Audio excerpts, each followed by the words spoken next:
Ça y est, Spawn a 30 ans que Spawn nous fait rêver, 30 ans que Spawn est là, 30 ans qu'il fait partie du paysage des comics. McFarlane a réussi son pari à plusieurs tiroirs, puisque vous le savez, d'abord il a dépassé 300 numéros aux États-Unis, la série est un phénomène, et en plus il a réussi à installer son personnage durablement. Quand j'étais adolescent, quand j'avais 15 ans, Spider-Man a eu 30 ans et je trouvais ça énorme. Et bien aujourd'hui que j'en ai 45, et bien Spider-Man a 60 ans et Spawn a 30 ans. Donc Spawn, il a l'âge qu'avait Spider-Man quand moi j'avais 15 ans. Et donc j'imagine aujourd'hui des gens qui ont 15 ans et qui découvrent Spawn et qui se disent putain c'est cool, on a l'impression que ça a toujours été là parce que c'est né avant nous. Et en fait je me rends compte que Spider-Man est né 15 ans avant moi et que j'avais l'impression que ça avait toujours été là. Donc c'est toujours étonnant de voir le rapport au temps et de voir que ces personnages deviennent des icônes à force de travail, à force de passion et à force d'énergie. Parce que Spawn, ça a cartonné au début parce que McFarlane était une méga star et que à force de travail et de talent, il a réussi à se faire une carrière. Mais quand Spawn a été lancé, qui aurait dit que Spawn serait encore là 30 ans après? Parce que c'est pas parce que vous avez eu du succès il y a 30 ans que vous en aurez aujourd'hui. On ne peut pas être et avoir été. Et Todd McFarlane, il a été et il est. C'est quand même assez exceptionnel. Hein. Les autres comics sortis il y a 30 ans chez Image Comics, hein, je pense à Youngblood, c'est plus édité. Wildcats, c'est plus édité. Des séries comme Cyberforce, même si ça revient, que c'est réédité, il n'y a pas de nouveaux épisodes. Les deux seules séries qui ont continué de fonctionner, c'est Spawn et Savage Dragon, et qui ont depuis 30 ans régalé les fans. Alors, à l'occasion de ces 30 ans de Spawn, eh bien, il se passe plein de choses parce qu'il y a plein de nouvelles séries Spawn qui arrivent. Vous savez, il va y avoir 4 séries Spawn régulières. Il y a la série Spawn Renaissance, bien entendu. Il va y avoir King Spawn, il va y avoir Gunslinger Spawn et The Scorch. Énormément de séries à découvrir sur Spawn. Ça va arriver chez Delcourt en version française cette année. Et il y a cet inédit. Il y a le fabuleux album anniversaire. C'est une exclusivité française. Pour les, je vais vous dire, hein, pour les 30 ans de Spawn aux États-Unis, vous savez ce qu'il a fait Todd McFarlane? Il a réédité le tome 1 avec une blank cover. Vous savez, c'est ces couvertures blanches sur lesquelles vous pouvez demander à un dessinateur de vous dessiner un dessin original. Donc il n'y a pas eu de gros événements aux États-Unis pour les 30 ans de Spawn. Le gros événement, il est en France, parce qu'en France, on a une histoire d'amour avec Spawn et que c'est un succès d'édition. Et ça fait partie de ces quasiment seuls comics où tout est dispo. C'est-à-dire que si vous prenez les 20 intégrales Spawn, eh bien vous avez plus de 200 numéros. Et que si vous prenez la série Spawn Renaissance, qui prend les épisodes à partir du 250, eh bien vous avez la suite. Donc en gros, vous avez aujourd'hui disponible sur le marché, on va dire 90% des épisodes de Spawn, et on peut pas en dire autant des X-Men, de Spider-Man ou de n'importe quelle autre série. Non, non, il y a un vrai travail éditorial réalisé par Delcourt, et ça, il faut le dire. Donc ça, c'est un album anniversaire. Donc ça, c'est la couverture normale. C'est une couverture de Todd McFarlane en hommage à Ultimate Spider-Man. À une époque, il avait fait plein de couvertures hommages à des couvertures d'autres auteurs, notamment il avait repris une couverture de Dark Knight par Miller et il avait mis Spawn à la place. Donc ça fait partie des jeux de Todd McFarlane. Todd McFarlane qui nous régale avec ce personnage. Vous avez quoi dans cet album? Vous avez les 14 premiers numéros de la série Spawn, sorti donc en 1992, tous dessinés par Todd McFarlane. Todd McFarlane, il a supervisé les 330 épisodes de Spawn, mais il n'en a dessiné que 14. Il a dessiné les 14 premiers numéros. C'est lui qui a créé le personnage, c'est lui qui a créé son look, son univers, et puis après il a fait appel à des scénaristes pour l'aider, des scénaristes qui lui ont permis de donner un petit peu plus de profondeur au personnage, d'étendre l'univers et de lui créer un peu une mythologie, un passé, un univers, et ça a vraiment donné corps à ce personnage. Donc les 14 premiers, il faut que j'arrête de dire 14 premiers numéros de Spawn sont réédités. Alors, je le répète parce qu'il y a plein de questions à ce sujet, ce n'est pas une réédition de la première intégrale de Spawn en grand format.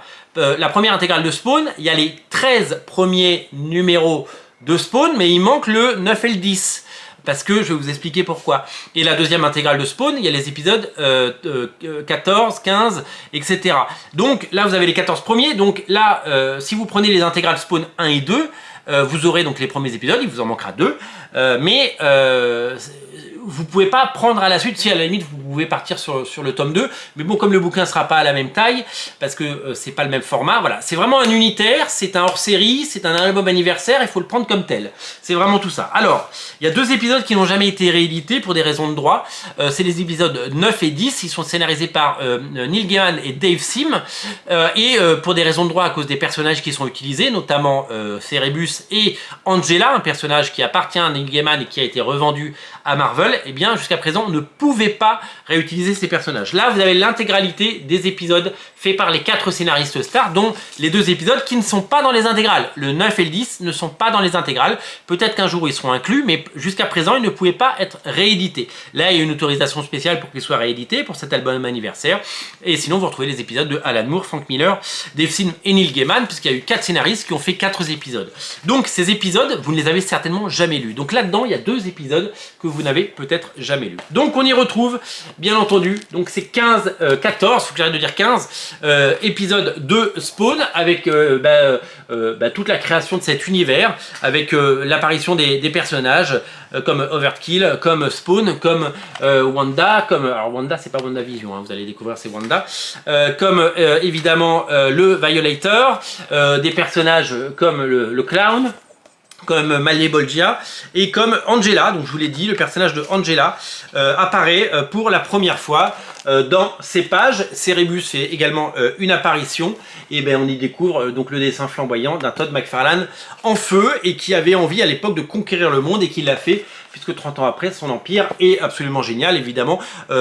Spawn en comics cartonne, sa boîte de jouets cartonne. Alors ça, c'est le premier numéro de Spawn que moi, j'ai acheté. Premier numéro de Spawn, c'était le chapitre 12. Vous n'imaginez pas combien de fois j'ai lu cet épisode. On était en 1993, j'étais parti aux États-Unis, en Alabama, à Huntsville, Alabama, et j'étais parti dans une famille avec la mairie de la ville dans laquelle j'habitais à l'époque, et j'ai découvert Spawn. Alors quelle révélation de découvrir Spawn, de découvrir cet univers, ces personnages. J'ai vraiment une affection toute particulière pour ces épisodes, et je dois vous dire qu'ils sont chers à mon cœur, parce que c'est vraiment exceptionnel, et que pour moi ça a marqué la fin de mon adolescence, dira-t-on, puisque j'ai vraiment absolument adoré Spawn. C'est vraiment un très bel album, c'est un très bel hommage à Spawn, au talent de Todd McFarlane, à toute sa créativité, à tout ce qu'il a créé. Vraiment, si vous voulez découvrir Spawn, si vous aimez Spawn, si vous avez aimé Spawn, et si vous voulez évidemment redécouvrir Spawn dans le plus beau des formats, je vous invite à découvrir cet album. Alors rapidement, je vous montre quand même la version collector qu'on avait proposée à 300 exemplaires sur originalcomics.fr. 300 exemplaires, j'ai envie de vous dire, 300 exemplaires seulement, on aurait pu en faire plus. 300 exemplaires, c'est exactement le même bouquin, c'est juste la couverture qui change. Celui-là, il n'y en a plus évidemment depuis longtemps, mais je voulais vous le montrer parce que c'est quand même une pièce de musée et c'est un très beau livre. Celui que vous pouvez commander, c'est celui-là, et je vous invite à le faire.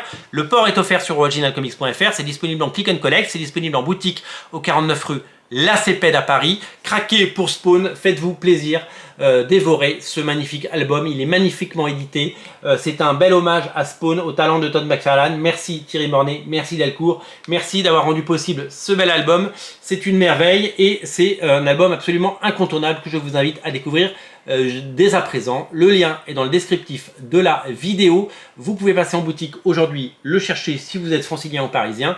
Je vous invite à y aller, c'est du tout bon. Et je vous rappelle bien entendu que l'actualité Spawn continue, puisque Spawn Godslayer arrive avant l'été, que Spawn Godslayer c'est tout simplement une mini-série sur Spawn, mini-série complète en intégrale, éditée en version française par Delcourt, et qu'on a une couverture spéciale, une couverture magnifique, une couverture signée Philippe Tan, limitée à 300 exemplaires, il en reste, et donc vous pouvez encore en bénéficier. Ne tardez pas trop, craquez pour l'album Spawn anniversaire 30 ans, c'est une merveille absolue. Il est disponible sur originalcomics.fr, bien entendu. Salut!